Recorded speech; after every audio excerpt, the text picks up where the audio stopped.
یہ تفسیر ہے، تفسیر در منصور، جو کہ امام سیوطی کی ہے، ٹھیک ہے؟ اب یہ دیکھ رہے ہیں، یہ سارے اقوال کو نا پوری سند کے ساتھ بیان کرتے ہیں تفسیر کو، یعنی صحابہ کرام نے کیا فرمایا، اور یا صحابہ کرام جو ہیں رسول اللہ صلی اللہ علیہ وسلم کا جو ہے جو تفسیر ہے رسول اللہ کی بیان کردہ، وہ ہمیں کیسے بتاتے ہیں، تو سند کے ساتھ بیان کرتے ہیں امام سیوطی، ٹھیک ہے؟ تو یہ ایک تفسیر ہے، بڑی خوبصورت قسم کی تفسیر ہے۔ آپ ذرا دیکھیے کہ ان آیات کے بارے میں صحابہ کرام یا تابعین یا تبع تابعین کیا کہتے تھے۔ اب یہ دیکھیں، امام عبد الرزاق، عبد بن حمید، ابن المنذر، ابن ابی حاتم، ابو الشیخ نے قتادہ رضی اللہ تعالیٰ عنہ سے روایت کیا کہ الذین آتیناہم الکتابہ سے مراد یہود و نصارہ ہے، یعنی اللہ نے ان کو کتابیں دی ہیں۔ تو ہمارا دھیان فوراً یہاں چلا گیا بھائی کہ اب قتادہ، حضرت قتادہ فرما رہے ہیں، تو آپ سمجھ آئے اب قتادہ ہے نا، میں آپ کو ذرا یہاں سے نا جایا کریں اور یہاں پہ دیکھ لیا کریں کہ قتادہ کون ہے۔ قتادہ، اب یہ قتادہ بن نعمان ہے، قتادہ بن دعامہ ہے، قتادہ کون ہے، یہاں سے میں آپ کو بتاتا ہوں، یہاں سے حضرت سیدنا قتادہ،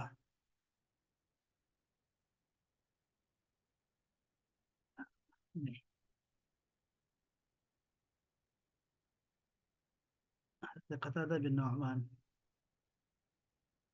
اور دیکھو اس میں قادیانی نے بھی ان کے بارے میں لکھا ہے، ان کا انہوں نے ایک تعریف لکھی ہے، بھائی ایک صحابی ہیں، تو یہ اصل میں پورا ذکر کر دیتے ہیں، ویسے یہ صحابی رسول ہیں، اور یہ انصاری صحابی ہیں، اور ان کے بہت ساری کرامات بھی ہیں، ان کی بہت ساری، اللہ اللہ اللہ۔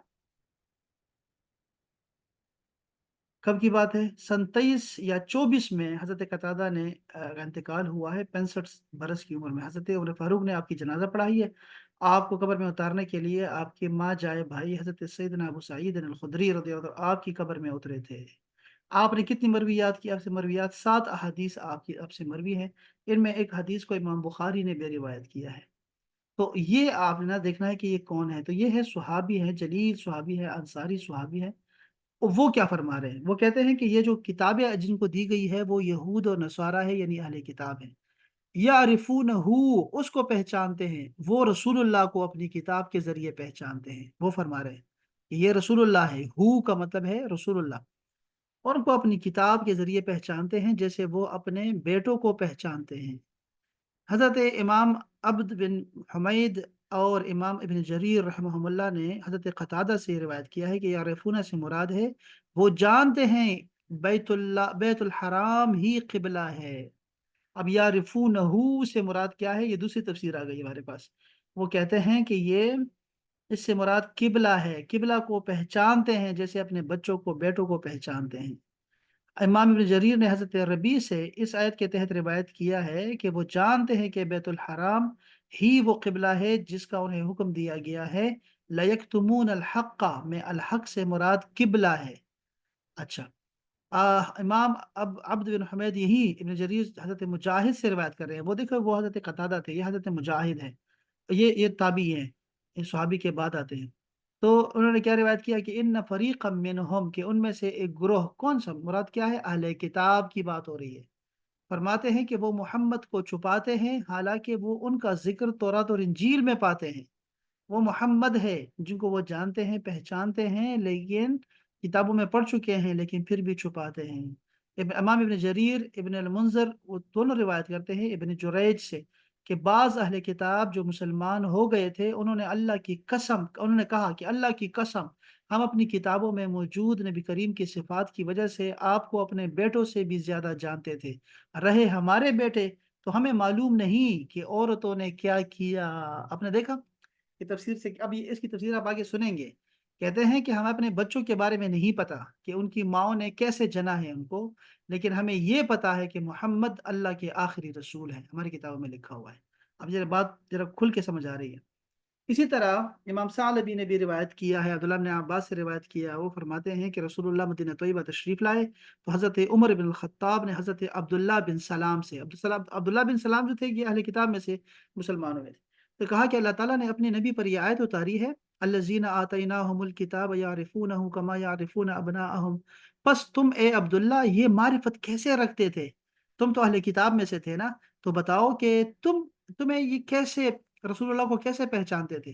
حضرت عبداللہ بن سلام نے کہا، اے عمر رضی اللہ تعالیٰ عنہ، میں نے حضرت رسول اللہ صلی اللہ علیہ وسلم کو جب دیکھا تو میں اس طرح پہچان گیا جس طرح میں اپنے بیٹے کو پہچانتا ہوں جب میں اسے دوسرے بچوں کے ساتھ دیکھتا ہوں، اور مجھے اپنے بیٹے کی بنسبت محمد کی معرفت زیادہ ہوتی ہے۔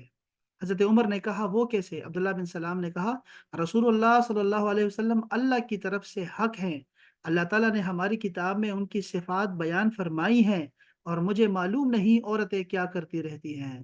حضرت عمر نے اسے فرمایا، اے عبداللہ بن سلام، اللہ تعالیٰ تجھے توفیق تجھے بخشی کہ تو مسلمان ہو گیا اور تم نے حق بات کر دی ہے۔ امام طبرانی نے حضرت سلمان فارسی سے روایت کیا۔ اب دیکھ رہے ہیں صحابہ ہے تابعین ہیں، صحابہ تابعین ادھر جا رہے ہیں، ان کی تفسیریں ہیں ساری۔ وہ فرماتے ہیں کہ جب میں دین کی تلاش میں نکلا تو میں نے اہل کتاب کے راہبوں کے پاس بھی گیا، اور وہ کہا کرتے تھے کہ یہ اس نبی کا زمانہ ہے، یعنی یہ اس نبی کا زمانہ ہے جو عرب کی زمین سے ظاہر ہوگا۔ اس کی علامات ہیں، یہ علامات ہیں، ان میں سے ایک یہ ہے کہ ان کے دونوں کندھوں کے درمیان گول اٹھی ہوئی مہر نبوت بھی ہے۔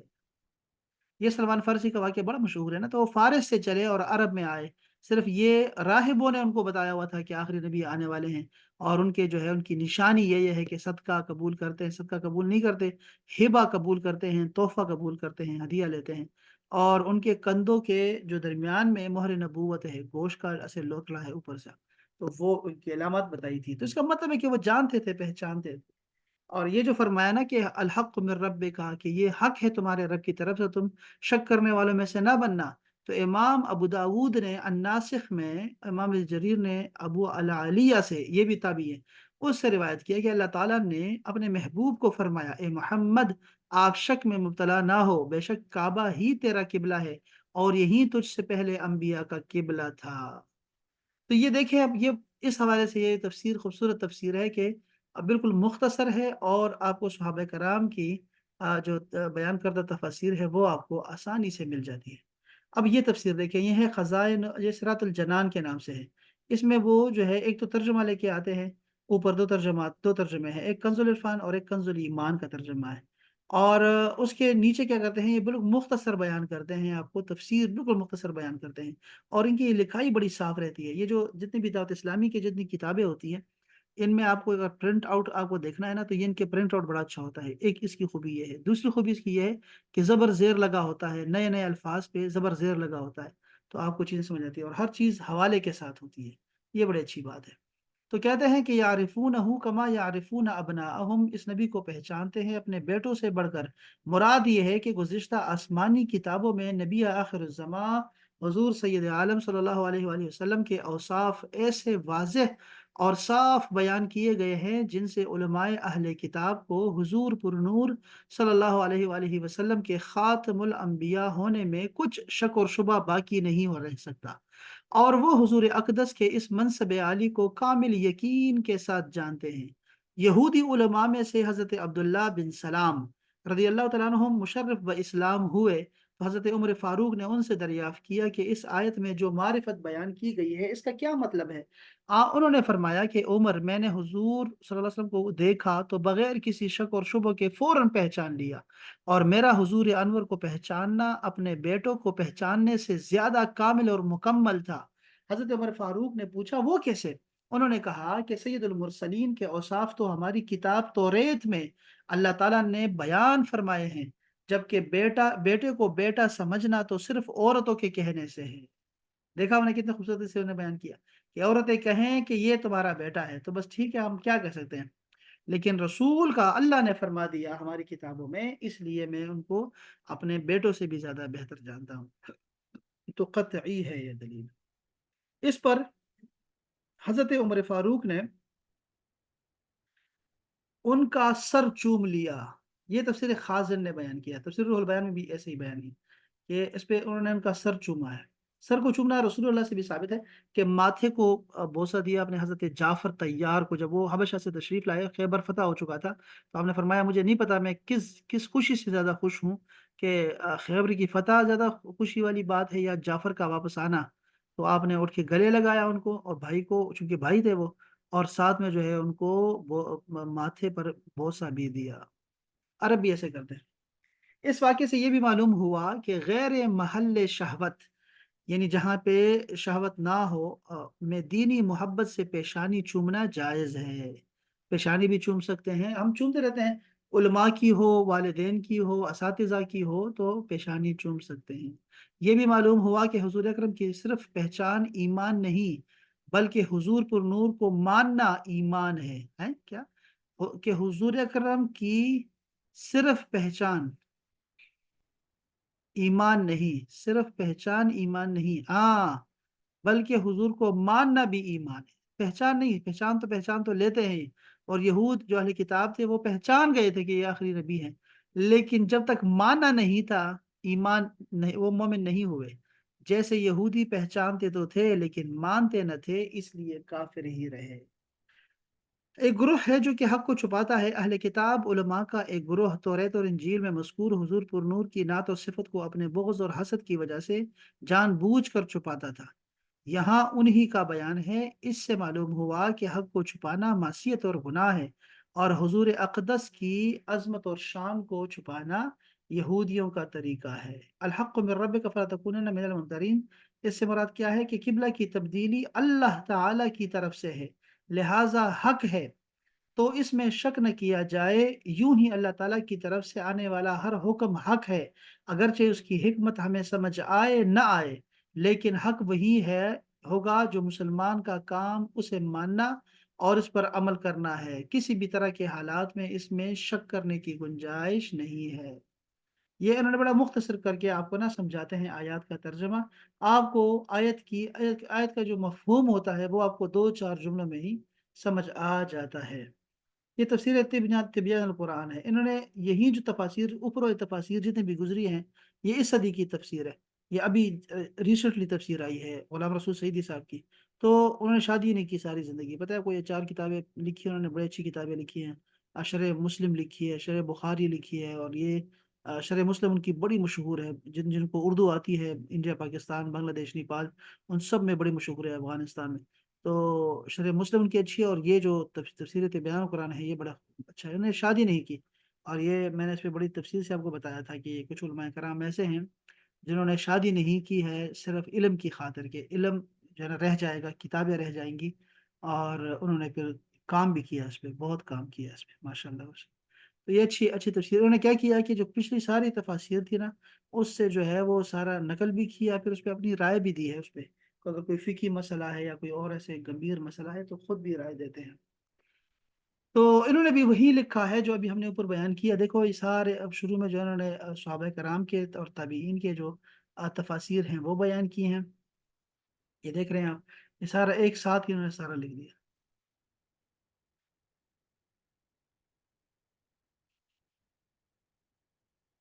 قرآن مجید میں ایک جگہ پہ ارشاد ہے، یہ آیت کریمہ بھی موجود ہے، جس میں اللہ نے فرمایا ہے کہ یجدونہ مکتوبا عندہم فی التوراۃ والانجیل، جس رسول کا ذکر وہ اپنے پاس تورات اور انجیل میں لکھا ہوا پاتے ہیں۔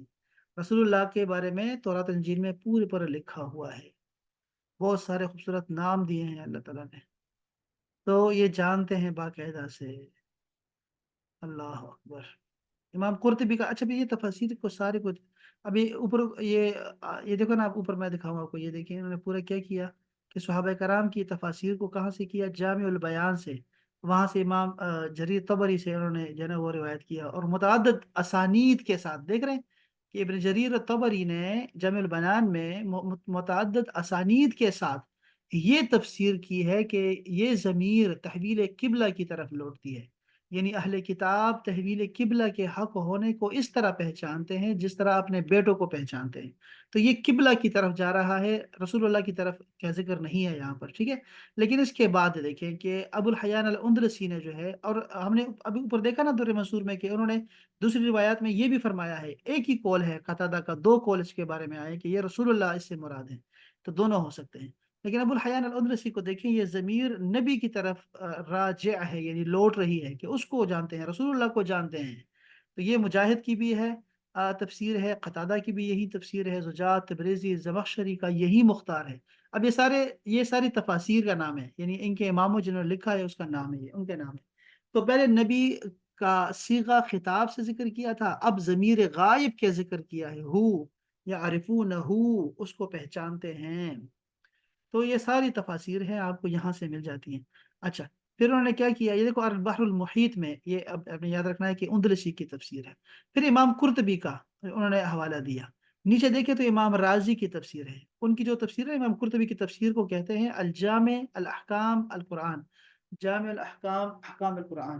تو اور دوسرا جو امام رازی کی جو تفسیر ہے، اس کو تفسیر کبیر کہتے ہیں، تفسیر کبیر۔ تو یہ بھی اس کا بھی ذکر ہے، انہوں نے بھی یہی ذکر کیا کہ یہ چونکہ رسول اللہ کے نبوت معجزات سے ثابت ہو گئی تھی، اس لیے آپ کے نبی ہونے کا ان کو قطعی علم تھا، جبکہ اپنے بیٹے کے متعلق ان کو قطعیت کے ساتھ یہ علم نہیں تھا کہ یہ ان کا بیٹا ہے، اس لیے آپ کی معرفت بیٹوں کی معرفت سے زیادہ قوی ہے۔ اللہ اللہ اللہ۔ تو ہم تو یہ دونوں صفات رسول اللہ کی ہیں، اگر قبلہ بھی ہو تو میں نے جیسے بتایا کہ امام القبلتین کہلائیں گے، اور اس کا ذکر ہے، موجود ہے۔ اور اگر رسول اللہ کی ذات کی طرف چلا جائے، یہ ضمیر جا رہی ہے، تو پھر بھی وہی ایک ہی بات ہے۔ میں نے پہلے بھی آپ کو کئی دفعہ بتایا ہے کہ یہ سارا دین جتنا بھی ہے وہ رسول اللہ کی ذاتی گرامی کے ساتھ ہے۔ یہ رسول اللہ کی ذاتی گرامی جو ہے وہ سارا مرکز ہے، اس کے پرکار، اس کے پیچھے سارا اس کے ارد گرد گھوم رہا ہے، سارا دین یہاں سے جا رہا ہے۔ تو قبلہ کو پہچاننا یا رسول اللہ کو پہچاننا ایک ہی ہے، قرآن کو پہچاننا ایک ہی بات ہے، یہ ساری باتیں ایک ہی بنتی ہیں، سارے کی ساری۔ اللہ، امام طبرانی کی بھی تفسیر ہے المعجم الکبیر، یہ حدیث کی کتاب ہے امام طبرانی۔ تو حضرت سلمان فارسی کا واقعہ جو ہم نے ابھی بیان کیا، یہ دیکھو یہاں پر بھی موجود ہے کہ وہ کہتے تھے، جب میں ان سے پوچھتا تھا، راہبوں سے پوچھتا تھا کہ مجھے حق کی تلاش ہے، میں نیا یعنی حق دین تلاش کرنے نکلا ہوں، تو وہ مجھے کہتے تھے کہ یہ وہ زمانہ ہے کہ اس زمانے میں عرب میں ایک نبی ظاہر ہوگا، اور اس کی خاص علامات ہے، ان میں سے ایک یہ علامت ہے کہ کندھوں کے درمیان تلوں کے گول مجموعوں کی شکل میں مہر نبوت ہوگی۔ میں عرب پہنچا، اس وقت نبی کریم صلی اللہ علیہ وسلم کا ظہور ہو چکا تھا، میں نے ان تمام علامات کو دیکھا اور مہر نبوت کو بھی دیکھا، پھر میں نے کلمہ پڑھا، لا الہ الا اللہ محمد رسول اللہ۔ اب یہ ایک کلمہ کہاں لکھا ہے؟ یہ معجم الکبیر میں لکھا ہوا ہے۔ یہ جو کلمہ ہے لا الہ الا اللہ محمد رسول اللہ، یہ رسول اللہ کی زبان سے ہمیں نہیں ملتا، قرآن مجید میں ملتا ہے لیکن ٹکڑوں میں ملتا ہے، دو ٹکڑوں میں ملتا ہے۔ اور جو کیا ہے اپنا اشہد ان جو گواہی ہے وہ ہے، آپ کو ہر جگہ مل جائے گی۔ ضرور جو ہے اپنے ایمان کو تازہ کرتے رہیں، لا الہ الا اللہ زیادہ پڑھا کریں، زیادہ پڑھا کریں۔ اس میں ایک اور بھی بات تھی، شک نہیں کرنا، یہ ایک پیراگراف یہ بھی ہے کہ قبلے کے بارے میں شک نہیں کرنا۔ یہ قبلہ تو صرف ایک موضوع ہے نا، کہ قبلہ کے بارے میں شک نہیں کرنا، کیونکہ بیان کر دیا ہے نا کہ یہ تمہارا قبلہ ہے۔ اب مسلمانوں سب کو یہ کہا جا رہا ہے، تو صرف قبلہ نہیں بلکہ ہم اس سے جمیع احکام مراد لیں گے۔ اللہ نے جو فرمایا وہ حق ہے، اگر ہمارا فیشن بدل چکا ہے تو بدل چکا ہو، لیکن اللہ کا فرمایا ہوا حق ہے۔ رسول اللہ کا فیشن ہی حق فیشن ہے اور خوبصورت فیشن ہے، اور اسی کو دوام حاصل ہے اور پائیداری حاصل ہے، یعنی یہ ان کا کہا ہوا ہی معتبر ہے ہر زمانے میں۔ کوئی قانون بنانا ہو تو اللہ رسول نے جو قانون بنا دیا وہ حق ہے، اگرچہ آپ کو ظلم لگے، آپ کو لگے کہ یہ کیوں کیسے کر سکتا ہے کوئی، یہ کیسے ہے، یہ کیسا ہے، جیسے کہ لوگوں کے دماغ ہر صدی میں دو دو تین تین دفعہ جو ہے وہ بدلتے رہتے ہیں، لیکن اللہ رسول نے جو فرما دیا ہے وہی حق ہے، اس کے بارے میں کوئی شک نہیں ہونا چاہیے۔ اپنے دین پہ ڈٹے رہیں، اپنی خصوصیات کو نہ چھوڑیں کبھی بھی، یعنی اپنے تشخص کو نہ چھوڑیں کبھی بھی، یہ بات بڑی اہم بات ہے۔ اللہ اکبر۔ اس آیت میں بھی تعرید ہے، صراحتاً نبی صلی اللہ علیہ وسلم کو خطاب ہے اور مراد آپ کی امت ہے، کیونکہ اس آیت میں شک کرنے سے منع کیا ہے، اور جس چیز سے منع کیا جائے اس کا تقاضا یہ ہے کہ وہ پہلے واقعہ ہو چکی ہو یا متوقع ہو، ورنہ منع کرنے کا کوئی فائدہ ہی نہیں ہے۔ نبی کریم صلی اللہ علیہ وسلم سے یہ توقع نہیں ہے کہ آپ قبلہ کے برحق ہونے میں شک کریں گے، اس لیے منع کرنے کا کوئی فائدہ نہیں، اور اللہ تعالیٰ کا خطاب بے فائدہ نہیں ہو سکتا، اس لیے یہاں خطاب سے بطور تعرید آپ کی امت ہی مراد ہے۔ اس جگہ ایک اور سوال یہ ہے کہ شک کرنا یا نہ کرنا انسان کے اختیار میں ہے ہی نہیں، اور غیر اختیاری چیز کا مکلف نہیں کیا جا سکتا۔ اس کا جواب یہ ہے کہ شک کو زائل کرنے کے لیے اللہ تعالیٰ نے دلائل بیان کر دیے، اس لیے اس آیت کا مطلب یہ ہے کہ ان دلائل پر غور کرو تاکہ شک پیدا نہ ہو، اور دلائل یہ ہیں کہ مشرق اور مغرب اللہ کے ہی ہیں اور کسی جہت اور سمت کے ساتھ مختص نہیں ہے اللہ تعالیٰ، اس لیے جس سمت کی طرف منہ کر کے سجدہ کرو گے اسی کو سجدہ ہوگا۔ اور اس نے کعبہ کو اس لیے قبلہ بنایا ہے کہ وہ تمہارے نبی کے باپ ابراہیم کا قبلہ اور تمہارے نبی کا مولد ہے، مولد ہے، مولد اس میں ظرف ہوتا ہے، یعنی کہ ٹائم اور جگہ۔ ہم؟ تو یہ ہے، اللہ اللہ اللہ۔ تو یہ رسول اللہ صلی اللہ علیہ وسلم کا گھر مبارک جہاں پہ ہے، آپ کو پتا ہے نا کہ جہاں ولادت ہوئی ہے وہ تو بالکل حرم شریف کے بالکل پاس ہے نا۔ اب تو وہ ایسے پہلے تو اس کو لائبریری بنا دیا تھا انہوں نے، اور اس سے پہلے اس کو بند کیے رکھا۔ پہلے مسجد تھی یہاں پہ، زبیدہ خاتون نے بھی اس کو 2 دفعہ اس کو مسجد بنایا، دوسری دفعہ مسجد بنایا، اس سے پہلے بھی مسجد تھی، لیکن اب وہ پھر لائبریری بنا دیا گیا، اب تو بالکل ہی بند کر دیا ہے اور لوگوں کا بالکل وہاں سے دھیان ہٹا دیا ہے۔ اور بس وہ لوگ حرم میں ہی رہتے ہیں، لوگوں کو پتہ نہیں چلتا کہ کہاں ہے رسول اللہ کا گھر مبارک۔ تو جہاں رسول اللہ پیدا ہوئے ہیں، آپ کو پتہ ہے کہ اللہ نے قسم کھائی ہے قرآن مجید میں اس کی، یہ جو صورت ہے نا، سورہ البلد کے نام سے، لا اقسم بهذا البلد وانت حل بهذا البلد، اس کا مطلب یہ ہے کہ میں یہ اس شہر کی قسم کھاتا ہوں جس میں آپ چلے پھرتے ہیں، چلتے ہیں پھرتے ہیں اور آپ کے قدم لگے ہیں، اس شہر کی قسم کھا رہا ہوں میں۔ تو یہ اللہ نے قسم کھائی ہے آپ کے قدم لگنے کی وجہ سے، ورنہ تو وہاں پر بہت ساری چیزیں تھی جس کی قسم اللہ تعالیٰ کھا سکتا تھا، لیکن وہ زمزم، وہ سب کوہ صفا اور مروہ اور یہ خانہ کعبہ اور جتنی چیزیں، جتنی بھی جگہ تھی یہاں پہ، وہ تو پہلے سے موجود تھی، لیکن اللہ نے فرمایا نہیں، اس میں چونکہ آپ چلے پھرے ہیں یہاں پر اس زمین پہ، اس لیے میں اس کی قسم کھاتا ہوں۔ تو یہ بڑی خاص زمین ہے اور رسول اللہ کے پیدائش ہونے کی یہ بڑی خاص جگہ ہے، تو اس کو جو ہے نا ایسے مٹانا نہیں چاہیے، چھپانا نہیں چاہیے، اور نہ ہی اس کو یہ مٹنے سے کوئی مٹ جائے گی، یہ دوبارہ سے یہ لوگ ہیں، جب تک یہ لوگ ہیں تو بس کر رہے ہیں جو جو کرنا ہے انہوں نے کرتے رہے ہیں، کوئی ان کو منع نہیں کر سکتا۔ پہلے تو یہ منع کرتے تھے، ہم کہتے تھے بڑے ظالم ہیں، ابھی کیا کر رہے ہیں؟ اب یہ یہودیوں کو فل طور پہ لے کے آ رہے ہیں، یہاں پہ سعودیہ لے کے آ رہے ہیں، بس ٹھیک ہے، لگے ہوئے ہیں مسلمان اپنے یشو میں لگے ہوئے ہیں، ان کے پاس ٹائم نہیں ہے چیزیں سوچنے کے لیے، اور کچھ کر بھی نہیں سکتے، بس ایسے ہی ہے۔ تو یہ جو ہے نا یہ بڑا خاص ہے، یہ ہم اس کو بعد میں پڑھیں گے، اور لیکن یہ ہے کہ مولد جو یہاں پہ آیا ہوا ہے وہ بالکل ایسے ہی ہے کہ ہم نے کعبہ کو بنایا ہے قبلہ، چونکہ یہ آپ کا مولد ہے اور آپ کے باپ دادا یعنی آبا و اجداد ابراہیم اور اسماعیل کا قبلہ رہا ہے۔ یہ تفسیر معارف القرآن ہے شفیع قاڑوی صاحب کی، وہ کہتے ہیں کہ یہ اردو میں ہے، بالکل آسان اور مختصر سا مختصر تفسیر ہے، بالکل مختصر تفسیر ہے۔ خلاصہ تفسیر کیا ہے کہ اس سے پہلی آیت میں اہل کتاب کا قبلہ تو مسلمین کو دل میں حق جاننے اور زبان سے نہ ماننے کا ذکر تھا۔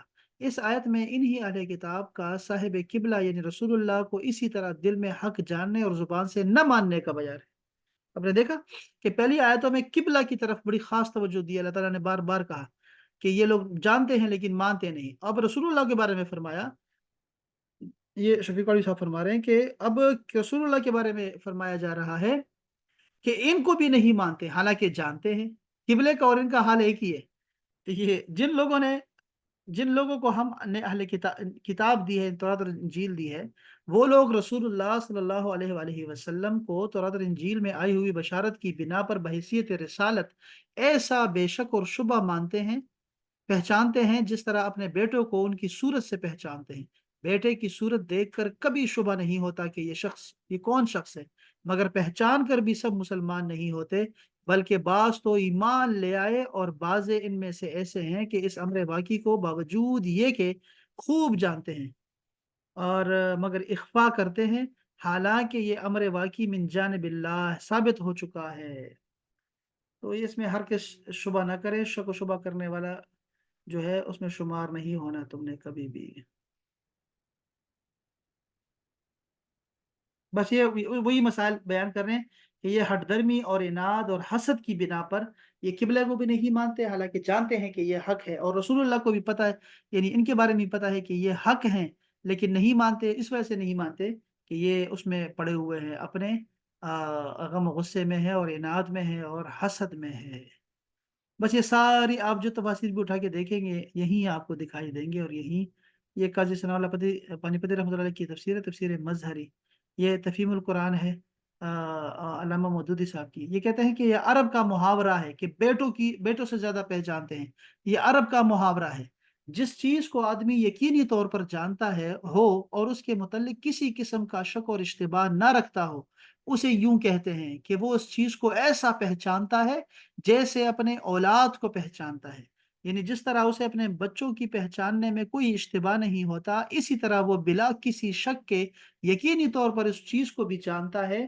یہودیوں اور عیسائیوں کے علماء حقیقت میں یہ بات اچھی طرح جانتے تھے کہ کعبے کو حضرت ابراہیم نے تعمیر کیا تھا، اور اس کے برعکس بیت المقدس کو حضرت سلیمان نے، اس کے 1300 برس بعد حضرت سلیمان کے ہاتھوں تعمیر ہوا اور انہی کے زمانے میں قبلہ قرار پایا۔ اس تاریخی واقعہ میں ان کے لیے ذرہ برابر کسی شک اور اشتباہ کی گنجائش نہیں ہے۔ بس یہی ہے سارا جو ہم نے مین اس پہ فوکس کرنا تھا، وہ ہمیں چیز سمجھ آ گئی الحمدللہ ان 2 آیات کی۔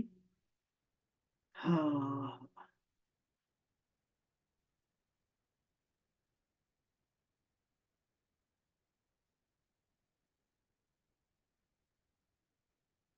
کیا بات ہے۔ اب یہ دیکھو، جیسے یہ کہہ رہے ہیں نا کہ رسول اللہ کی پہچان علم پر موقوف نہیں ہے، جیسے ہر جاہل اور عالم اپنے فرزند کو بلا دلیل پہچانتا ہے، ویسے ہی ذرا سے غور پر ہر شخص حضور کو پہچان سکتا ہے۔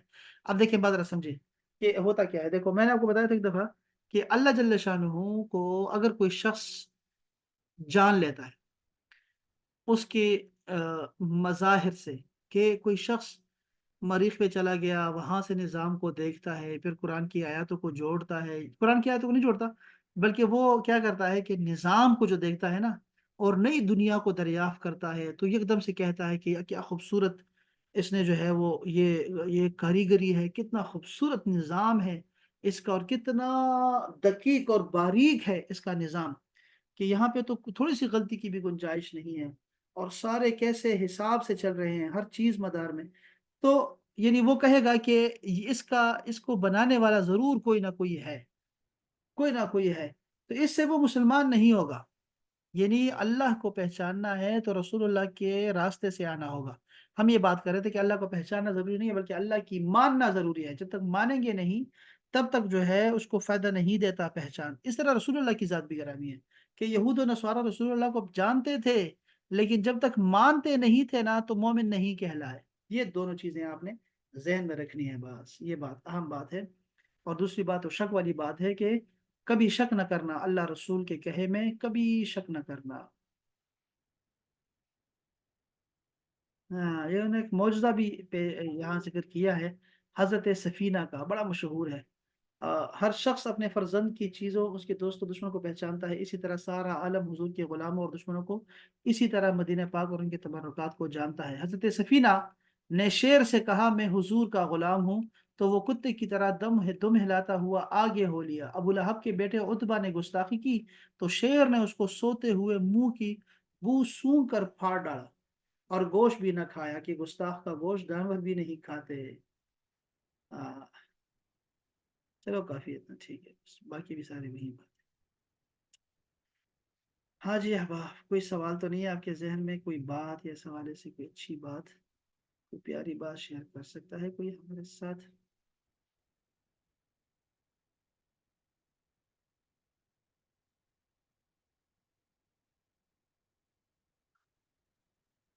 چلو، ہمارا نہیں آئی، لیکن آپ جو ہے وہ، ایک تو میں آپ کو وہ آرٹیکل بھیجتا ہوں آپ کو، بہت سارے ہیں، ایک دو نہیں ہے، بہت سارے ہیں رجب کے حوالے سے۔ آپ رجب کی رجب رجب کی فضیلت، ماہ رجب کی فضیلت، روزوں کی فضیلت بہت زیادہ ہے۔ یہ ماہ رجب کی فضیلت بہت زبردست ہے یہاں پہ، رجب کی بہار ہے۔ ماہ رجب یہ بہت بڑے، اتنی خوبصورت لکھا ہوا ہے، بہت ساری لکھا ہوا ہے۔ جی علامہ صاحب جی، السلام علیکم ورحمۃ اللہ وبرکاتہ۔ سلام اللہ۔ اس کا وہ کہتے ہیں کہ رجب کے پہلے دن کا روزے کا یہ اتنا گنا ثواب ہے، دوسرے کا وہ ہے، تیسرے کا پھر اس کے بالکل. بعد نارمل ڈیز کا ہاں ثواب ہوتا ہے، ایک ہاں. منتھ کا ثواب ہوتا ہے، تو یہ ایسے ہی ہے نا، یہ حدیث میں ہے نا؟ ہے تو جی صحیح. جی صحیح. لیکن یہ چونکہ فضائل ہے نا، فضائل کے جی جو ہے جی نا وہ یہ ہوتا ہے. یہاں دیکھو اس کا اسی کا ذکر ہے. ٹھیک ہے. اب ذرا سنیے گا ذرا. حضور اقدس صلی اللہ علیہ وسلم نے ایک صحابی سے فرمایا کہ ماہ رمضان کے روزے رکھو اور ہر مہینے میں ایک دن کا روزہ رکھا کرو. ٹھیک ہے. اس صحابی نے عرض کیا کہ میرے لیے روزوں میں مزید اضافہ فرمائے کیونکہ میں روزے رکھنے کی طاقت رکھتا ہوں. تو حضور نے فرمایا ہر مہینے میں 2 دن روزہ رکھ لیا کرو. اس صحابی نے عرض کیا میرے لیے روزوں میں مزید اضافہ فرمائیے. تو حضور اقدس نے فرمایا کہ ہر مہینے میں 3 دن روزہ رکھ لیا کرو. صحابی نے پھر عرض کیا میرے لیے روزوں میں اضافہ فرمائیے. تو حضور اقدس نے فرمایا کہ اشہر الحرم، حرمت والے مہینے میں روزہ رکھ لیا کرو اور چھوڑ بھی دیا کرو. یعنی کچھ اس میں رکھو، کچھ چھوڑ دیا کرو، سارا مہینہ نہ رکھو. یہ بات 3 مرتبہ آپ نے فرمائی اور آپ نے اپنی اپنی 3 انگلیوں سے اشارہ کیا، اس کو ساتھ ملایا پھر چھوڑ دیا. یعنی اس مہینے میں 3 دن روزہ رکھو، پھر 3 دن ناغا کرو اور اسی طرح کرتے جاؤ. یہ سنے ابی داود کی حدیث پاک ہے. اب آپ کو پتا ہے نا کہ پورے سال میں 4 مہینے ہیں اس کے اشہر الحرم جسے کہتے ہیں، مقدس مہینے ہیں. اب وہ حرمت والے مہینے 4 مہینے ہیں. اب وہ 3 بالکل ایک ساتھ ہیں. یعنی شروع ہوتا ہے ذی القعدہ سے، ذی الحج اور محرم. یہ 3 روزے 3 مہینے ایک ساتھ ہیں، لیکن ایک مہینہ جدا ہے اور وہ یہ رجب کا مہینہ ہے جو اس ابھی شروع ہوا. یہ حرمت والا مہینہ ہے، یہ جو مہینہ شروع ہوا. تو اس میں روزے رکھنا جو ہے الگ سے اس کی بہت ساری جو ہے وہ فضیلتیں ہیں، روزے رکھ سکتے ہیں. اچھا اب کیا فرما رہے ہیں؟ ماہ رجب میں رسول اللہ روزے رکھا کرتے تھے حتیٰ کہ ہم سمجھتے کہ حضور ناغا نہیں فرمائیں گے، اور رجب میں روزے نہ رکھتے حتیٰ کہ ہم سمجھتے کہ حضور روزے رکھیں گے ہی نہیں. یہ صحیح مسلم کی حدیث پاک ہے. تو اب یہ ہے کہ دیکھو جو آتا ہے نا ایک دن روزہ رکھو تو وہ ایک سال کے برابر ہے، 2 سال رکھو تو 2 سال کے برابر ہے. اب یہ واقعی ایسا ہے کہ اب یہ اس پہ پوری میں آپ کو بتاتا ہوں، لیکن میں یہ بتا رہا ہوں کہ یہ جو ہوتے ہیں نا، جو فضیلتیں ہوتی ہیں، فضیلتوں میں اگر آپ کو کوئی ضعیف حدیث بھی ملتی ہے نا، کوئی کسی کا تھوڑا سا بھی کچھ ملتا ہے نا، تو وہ آپ کے لیے موٹیویشن بن جاتا ہے آپ کے لیے. اور اس کو اختیار کرنا جو ہے وہ علماء کرام نے جائز قرار دیا ہے جب وہ فضائل کے حد تک ہوتا ہے، فضائل کے بارے میں ہوتا ہے. تو یہ فضائل ہے، اس کو آپ نے نا اپنے لیے موٹیویشن سمجھ کے آپ نے اس میں روزہ رکھنا ہوتا ہے. یہ بہت ضروری ہے. اچھا یہاں پہ اب کیا ہے کہ یہاں میں آپ کو یہاں پہ نا یہاں نے ذکر نہیں کیا ہوگا چونکہ یہ دیکھو یہ جو روزے ہے نا اس کا یہ جو سائٹ ہے یہ ان کی ہے نا اپنا کیا ہے ان کا، یہ بنوری ٹاؤن والوں کی ہے. آپ کو میں دکھاتا ہوں دوسری طرف سے. یہ ذرا دیکھیے گا، ایک سوال کیجیے گا. میں پہلے ذرا آپ کو یہ پڑھ کے سناتا ہوں.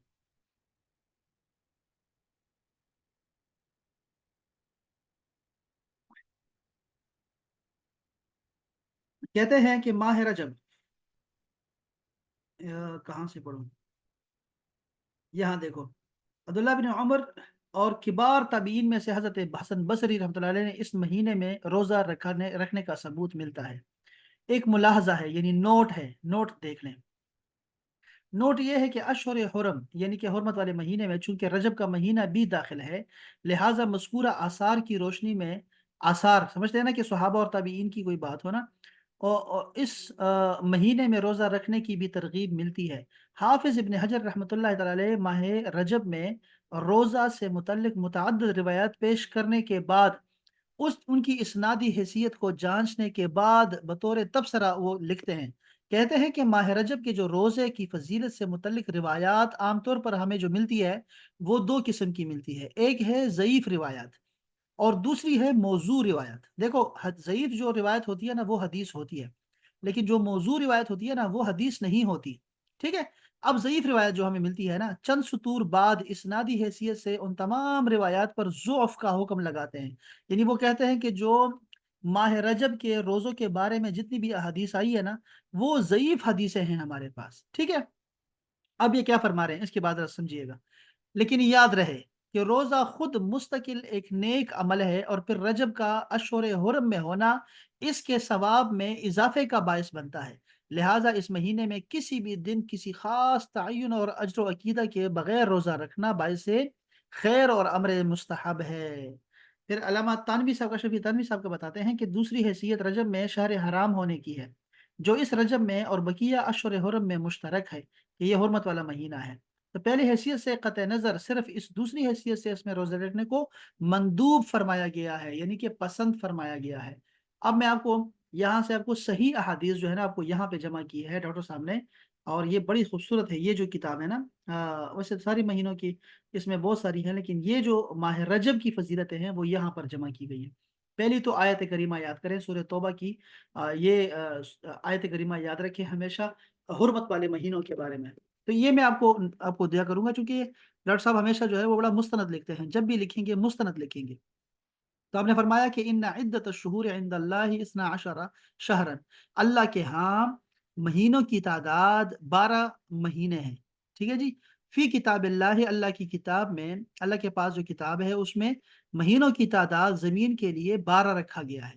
یوم خلق السماوات والارض، جس دن سے آسمانوں اور زمینوں کو بنایا گیا، منہا اربعۃ حرم، یعنی سولر سسٹم جو آپ کا بن گیا ہے، زمین و آسمان بن گئے ہیں، تو اس کے بعد سے آپ کے لیے 12 مہینے اللہ تعالیٰ نے مقرر کر دیے۔ اس میں 4 مہینے جو ہوں گے وہ حرمت کے مہینے ہوں گے، پھر وہ 4 مہینے ہمیں بیان کر دیے گئے ہیں۔ اور دوسری آیت جو اس بارے میں ہے وہ ہے انما نسی و زیاتن، یہ ویسے سارے مہینے حرمت والے مہینوں کے ہیں کہ اس میں لڑائی وغیرہ نہ کی جائے، ظلم زیادتی نہ کی جائے، یعنی ہم اس پہ گناہ پہ اس کو لیتے ہیں کہ گناہ نہ کیا جائے اس میں۔ اور دوسرے حدیث پاک دیکھیں یہاں پر، یہ ہے سارے، یہ وہ احادیث ہیں جو کہ ماہ تمام کے لیے ہے، یعنی ہر حرمت والے مہینے کے ہیں۔ دیکھیں نا، زمانہ پلٹ کر اسی حالت پر آ گیا ہے جس پر اس دن تھا جب اللہ تعالیٰ نے آسمانوں اور زمین کی تخلیق فرمائی ہے۔ سال 12 مہینے کا ہے، ان میں سے 4 مہینے حرمت والے ہیں، 3 مہینے ذوالقعدہ ذوالحجہ، اور اور کون سا ہے، اور محرم تو مسلسل ہے، اور چوتھا مہینہ ظفر مضر کا ہے، یہ قبیلہ ہے، احترام کا مہینہ، اور یہ جمادی الاخری اور شعبان کے درمیان میں ہے۔ یہ حدیث متفق علیہ حدیث پاک ہے، صحیح ترین حدیث پاک ہے۔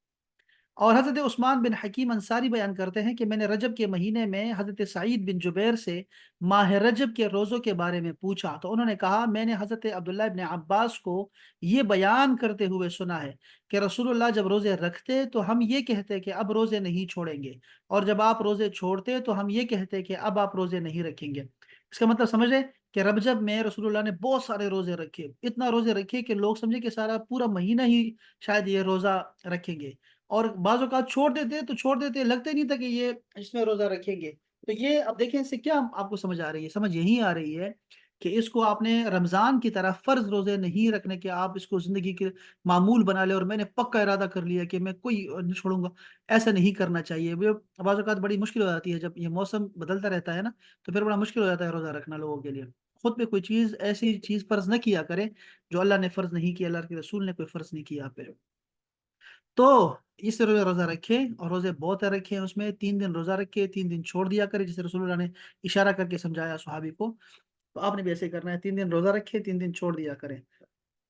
پھر دوسری بار کیا فرمایا، حضرت ابو ہریرہ فرماتے ہیں کہ رسول اللہ نے ماہ رمضان کے علاوہ کسی ماہ کے روزے پورے نہیں رکھے سوائے رجب اور شعبان کے۔ دیکھا آپ نے کہ رجب بھی ہے، رمضان تو پہلے ہی روزہ ہے، لیکن رجب کا بھی رکھا اور شعبان بھی روزے میں گزار دیا۔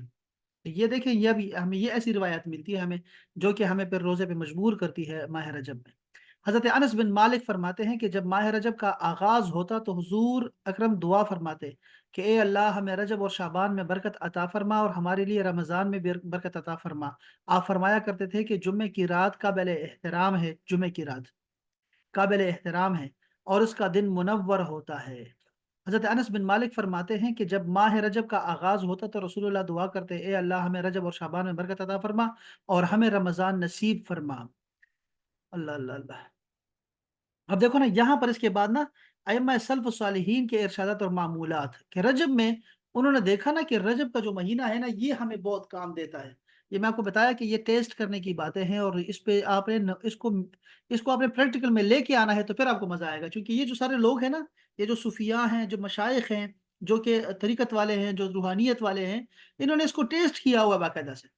تو دیکھیں، بے شک رجب اللہ تعالیٰ کا مہینہ ہے، اس ماہ میں اللہ تعالیٰ نے حضرت نوح کو کشتی میں سوار کیا، پھر حضرت نوح نے روزہ رکھا، آپ نے اپنے ساتھیوں کو بھی روزہ رکھنے کا حکم دیا۔ اللہ تعالیٰ نے آپ کو ساتھیوں سمیت طوفان سے محفوظ رکھا اور زمین کو شرک اور دشمنان دین سے پاک کر دیا۔ حضرت امام عبدالقادر جیلانی فرماتے ہیں کہ حضرت ذوالنون مصری فرماتے ہیں رجب آفات کے ترک کرنے کا مہینہ ہے، شعبان عبادات کے استعمال کا، اور رمضان کرامات کے انتظار کا مہینہ ہے۔ یہ سارا آپ کو مل جائے گا اگر آپ نے دو مہینے آپ نے صبر کیا تو۔ جس نے آفات کو ترک نہ کیا، عبادات سے تعلق نہ جوڑا اور کرامت کا انتظار نہ کیا، وہ اہل باطل میں سے ہے۔ آپ نے مزید فرمایا رجب فصل بونے کا مہینہ ہے، بیج لگانے کا، شعبان پانی دینے کا مہینہ ہے، اور رمضان فصل کاٹنے کا مہینہ ہے۔ حج یعنی کون بیان کر رہا ہے؟ شیخ عبد القادر جیلانی بیان کر رہے ہیں حضرت ذوالنون مصری سے۔ ہر شخص جو بوتا ہے وہی کاٹتا ہے، اور جو عمل کرتا ہے اسی کا بدلہ پاتا ہے۔ جس نے فصل کو ضائع کیا وہ کٹائی کے دن نادم ہوتا ہے اور اپنے گمان کے خلاف پاتا ہے اور برے انجام کو دیکھتا ہے۔ شیخ عبد القادر جیلانی نے یہ بھی فرمایا کہ انہوں نے کہا کہ ماہ رجب ہوا کی مانند ہے، شعبان بادل کی مانند ہے، رمضان بارش کی مانند ہے۔ امام ابن رجب الحنبلی فرماتے ہیں کہ امام قیس بن عباد نے یہ رجب کے 10ویں دن کے بارے میں فرمایا، اللہ تعالیٰ جس لکھے ہوئے کو چاہے مٹا دیتا ہے اور جسے چاہتا ہے ثبت فرما دیتا ہے۔ علامہ ابن جوزی فرماتے ہیں آخری بات کہ بعض علماء نے کہا سال درخت کی مثال ہے، ماہ رجب اس کے درخت کی ہریالی کے دن ہے، شعبان اس کے پھلنے پھولنے کے دن ہے، اور رمضان اس کے کاٹنے کے دن ہے۔ اس کو کاٹنے والے مومن ہوتے ہیں۔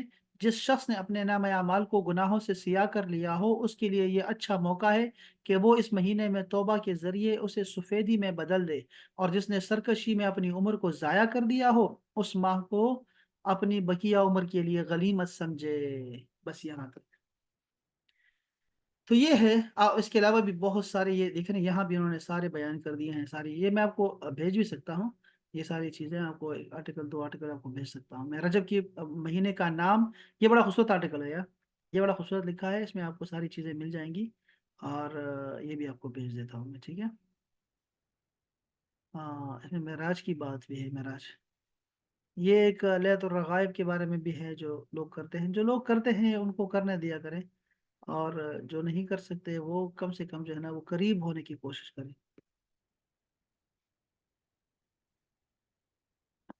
پورا لکھا ہے انہوں نے، پہلی رات میں کیا کرنا ہے، دوسری رات میں کیا کرنا ہے، بڑا خوبصورت ہے۔ یہ جنگ اخبار والوں نے بھی اس پہ پورا مضمون لکھا ہے، یہ بھی خوبصورت آرٹیکل ہے، اس کو بھی میں آپ کو کاپی کر کے نا آپ کو بھیجتا ہوں۔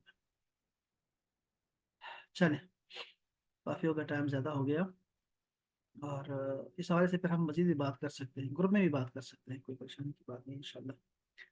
ٹھیک ہے جی، اپنا خیال رکھیں، اور پھر ملتے ہیں انشاءاللہ چھوٹے سے بریک کے بعد انشاءاللہ تعالی۔ السلام علیکم علامہ صاحب، جی وعلیکم السلام ورحمۃ اللہ۔ جی راشد بھائی خیریت سے ہیں؟ خوش کیا حال آمدید۔ ہے سر؟ خیریت ہے؟ ٹھیک ٹھاک ہے؟ شکر اللہ تعالیٰ کا احسان۔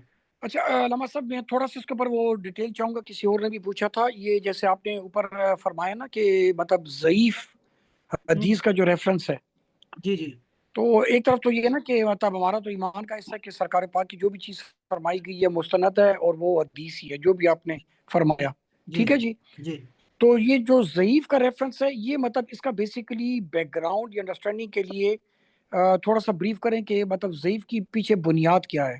ہاں، ضعیف حدیث مطلب کہتے اس کا کس کو ہیں؟ کیونکہ ہاں حضور کا فرمایا تو ضعیف نہیں ہو، الحمد ہاں للہ، ہاں ہاں ہاں، نہیں نہیں لیکن ٹھیک، فقہ میں اس کی مطلب اس کا بیک گراؤنڈ کیا ہے، تھوڑا یہ بہت اچھی بریف بات۔ کر دیں پلیز۔ اچھا اس پہ ہم بات کریں گے، شاید تفصیل سے بات کر سکتے ہیں اس پہ، اور یہ بڑی اچھی بات کی آپ نے، اس کو ہم ٹاپک بنا سکتے ہیں، اور میں اس کی بہت ساری مثالیں آپ کو دے سکتا ہوں، کیونکہ ہمارا مسلمانوں کا عمل ہے اس پہ۔ لیکن سر دست اتنا سمجھ جائیں کہ یہ جو ضعیف حدیث ہم کسی کو کہتے ہیں یا صحیح حدیث کہتے ہیں، ضعیف اور صحیح آپس میں اتنا ٹکراؤ آ رہا ہے، لیکن یہ وہ نہیں ہے جو ہماری اردو میں مروجہ ہے کہ صحیح کا جو الٹ ہوتا ہے وہ غلط ہوتا ہے، اور ایسا نہیں ہے۔ اور نہ ہی ضعیف کا جو اس کا جو یہ وہ ضعیف ہے جسے بوڑھے ہو جاتا ہے بندہ، اور نہ ہی اس سے مراد جو ہے رسول اللہ کا فرمان مراد ہے۔ نہ صحیح سے اس کا مراد ہے کہ رسول اللہ کا فرمان مراد ہوتا ہے، نہ ہی ضعیف سے رسول اللہ کا فرمان یا عمل یا ان کا کوئی قول یا کوئی خاموشی مراد ہوتی ہے، بلکہ یہ ہم جو صحیح کہتے ہیں یا ضعیف کہتے ہیں یا اور بہت سارے نام رکھے ہیں، وہ ہم سند کو کہہ رہے ہوتے ہیں۔ جو سند ہوتی ہے، جن لوگوں نے ان شخصیات جو پوری لڑی ہوتی ہے، جنہوں نے اس روایت کو لیا ہوتا ہے اور آگے پہنچایا ہوتا ہے امت تک، وہ لوگ جو ہیں، وہ جو سند ہے، وہ صحیح ہے، قوی ہے، ضعیف ہے، کیا ہے، وہ ہم اس بارے میں بات کر رہے ہوتے ہیں۔ رسول اللہ صلی اللہ علیہ وسلم کے سارے اقوال، سارے افعال وہ بالکل صحیح ہیں، درست ہیں، اور اس میں کسی قسم کا شک کرنا بھی کفر ہے۔ اس کے بارے میں بات نہیں ہو رہی، یہ بات ہو رہی ہوتی ہے سند کے حوالے سے بات ہو رہی ہوتی ہے۔ تو ضعیف ہے، جیسے ضعیف، اب ضعیف یوں سمجھے آپ کہ آپ مطلب بندے ہیں، 15 بندے ہیں جنہوں نے کہ وہ حدیث جو ہے وہ روایت کی ہے اوپر سے نیچے تک۔ اب اس میں کیا کرتے ہیں کہ ایک بندہ دوسرے بندے سے ملا ہی نہیں ہے اور وہاں سے جو ہے وہ روایت کرنا شروع کر دے کہ مجھے فلاں نے کہا۔ اب فلاں نے کہا، آپ کو کیسے ملاقات ہو گئی آپ کی؟ وہ تو آپ کے شہر میں تھا ہی نہیں، آپ تو اس زمانے میں تھے ہی نہیں، تو آپ نے کیسے روایت کیا؟ یعنی کہ درمیان میں ایک شخص جو ہے وہ ٹوٹا ہوتا ہے، لڑی ٹوٹی ہوئی ہوتی ہے، تو اس کو ضعیف حدیث کہہ لیں آپ، اس معنی سے کہہ لیں۔ تو یہ ہم سند کے بارے میں بات کر رہے ہوتے ہیں۔ اب ہوتا کیا ہے کہ یہ اتنے معتبر نام ہوتے ہیں کہ مطلب اگر کوئی امام اس کو روایت کر رہا ہے، یہ امام سیوطی روایت کر رہے ہیں، آپ دیکھ رہے ہیں امام بیہقی روایت کر رہے ہیں، یا امام احمد روایت کر رہے ہیں۔ اب یہ خود اتنے بڑے بڑے نام ہیں کہ ہمیں ان کے بارے میں کوئی شک نہیں ہے ہمارا کہ یہ لوگ جو ہے نا علم سے عاری ہیں اور ان کو نہیں پہچان صحیح اور حدیث کی، اور یا ضعیف حدیث کی پہچان نہیں ہے، انہوں نے کیوں نقل کیا؟ تو وہ آپ کو بیان کرتے ہیں کہ ابن حجر اسقلانی جو ہیں وہ سب سے بڑے محدث ہیں، ہمارے پاس سب سے بڑے محدث ہیں، حدیث شریف کے بارے میں بتانے والے اور علوم حدیث پہ بات کرنے والے، اور وہ سب ان کو مانتے ہیں، یعنی ایسا کوئی نہیں ہے کہ جو اس کو نہ مانے، ان کو نہ مانے۔ تو وہ ہمارے پاس انہیں رول قائم کر دیا ہے پورا پورا کہ یہ اگرچہ درمیان میں کوئی لڑی نہیں ہوتی، لیکن یہ دونوں اتنے معتبر نام ہیں کہ ان یہ دو لوگ جھوٹ کہہ ہی نہیں سکتے۔ اور اس بات پہ مزید آپ کو اور حدیثوں سے بھی آپ کو تقویت ملتی ہے، جس کی وجہ سے جو ہے وہ اس کو آپ جھوٹا نہیں کہہ سکتے کہ یہ موضوع نہیں ہے، یعنی یہ جھوٹ نہیں ہے۔ موضوع ایک روایت ہوتی ہے جس میں کہ وہ ہوتی ہی نہیں ہے سرے سے، وہ ممکن نہیں ہوتا، وہ رسول اللہ کا فرمان ہی نہیں ہوتا، اس کو موضوع بولتے ہیں، تو یہ حدیث نہیں ہے۔ لیکن ضعیف یہ ہے روایت، یہ حدیث ہے۔ تو کیا ہوتا ہے کہ دوسری حدیثیں مل کے نا باقی سند سے بھی جو باقی شخصیات ہوتی ہے اور انہوں نے بھی وہی بات کی ہوتی ہے، اس لیے اس کو ضعیف کہہ دیتے ہیں۔ اور اس کی اتنی ساری اقسام ہیں کہ ہم اس کو بیان کرنے لگ جائیں گے تو ہمارے پورا مہینہ لگ جائے گا، صرف ضعیف حدیث پہ ہم بات کریں گے تو ہم اس کو مختصر بھی کر سکتے ہیں کسی اچھے دن پہ۔ اور یہ بڑا اچھا آپ نے ایک ہمیں ٹاپک بھی دے دیا ہے کہ ضعیف حدیث پہ ہم بات کریں گے انشاءاللہ تعالیٰ۔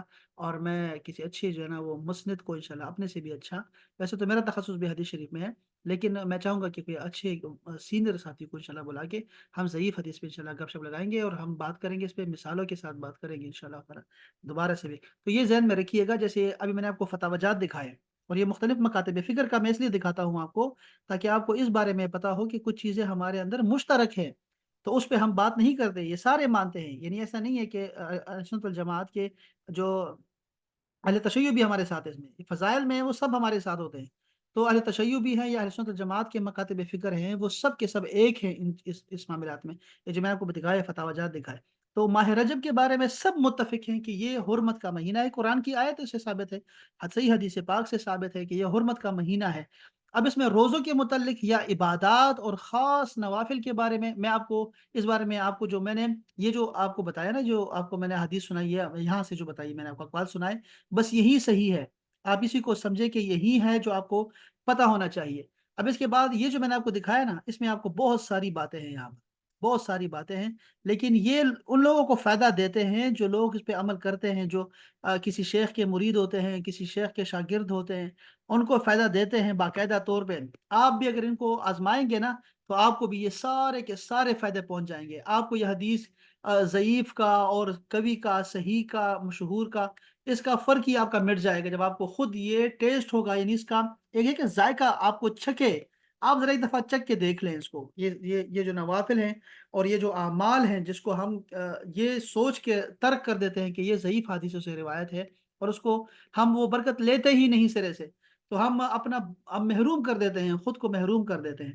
تو آپ یہ سارے ایک دفعہ ٹیسٹ کریں، میری یہ مطلب یہ خواہش ہے کہ آپ اس کو ٹیسٹ کریں، اور اس کے اگر آپ کوئی سند کے بارے میں بات ہو یا اس کے صحیح ہونے کی باتیں ہوں تو پھر اس میں جو ہے نا آپ کو بالکل اجازت ہے کہ آپ کہیں کہ ہاں ٹھیک ہے یار، ہاں اس میں باتیں ہیں جیسے انہوں نے فتویٰ دیا نا، اور نیچے لکھ دیا کہ اگرچہ اس میں بہت ساری باتیں ہیں، لیکن پھر بھی آپ جو ہے نا اس مہینے کو جو ہے وہ، چونکہ یہ حرمت کا مہینہ ہے اور رسول اللہ نے اس میں روزے رکھے بھی ہیں، ہمارے پاس حدیث موجود ہے، صحیح مسلم کی حدیث پاک موجود ہے، اور اتنے روزے رکھے کہ صحابہ یہ گمان کرنے لگ گئے کہ سارے کے سارے مہینے ہی روزہ رکھیں گے، پورا مہینہ روزہ رکھیں گے، تو اس کا مطلب ہے کہ یہ خاص مہینہ ہے اور خاص عبادات کا مہینہ ہے۔